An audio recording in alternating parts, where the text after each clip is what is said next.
tuna hian Novotel Guwahati mega room ma lundona sa floor sarina ania number ki ka thau 709 na hian lu kan dil dona ni in phal sakang chumo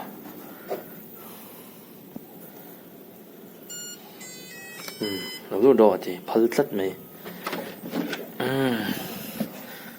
lu tanga no thing da oi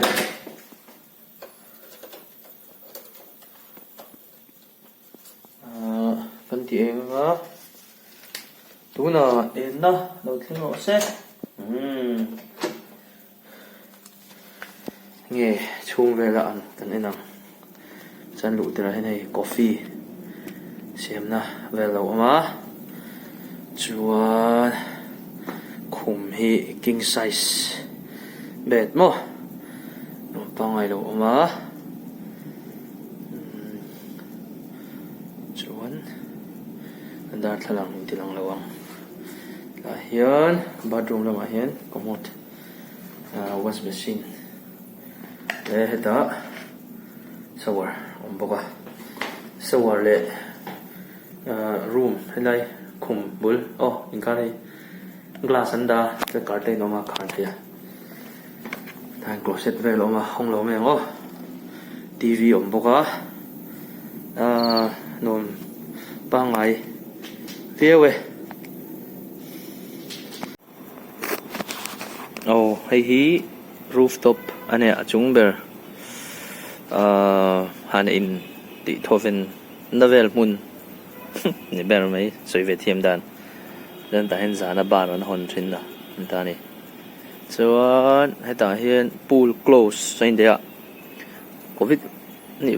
lai wang ni mai thei ni hei swimming pool nom deuh mai oma ma che aman thei ri lo ni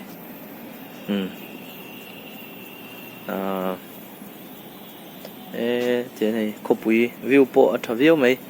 lệ lắm ạ Novotel Guwahati này swimming pool thì lên chỗ liền nó tụt lâu mà sẽ nuam tóc ba ngày về chỗ này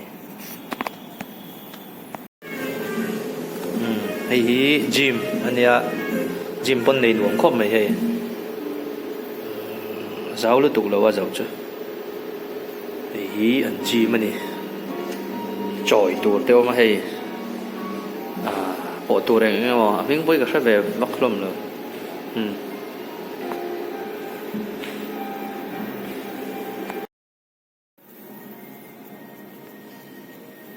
hi Spania January to an lu tuma lo to lo ni hei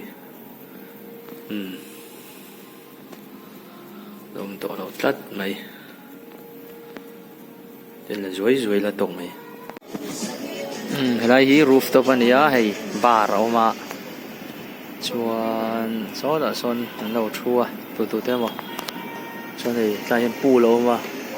swimming pool chen an phal lo covid wang ani mel rooftop anian pool nom deuh mai ta khop mai hei an lo in ti hlim vel ani bar oma in về lâu mèng cho này trên city view khan thì tổng này ba cái chưa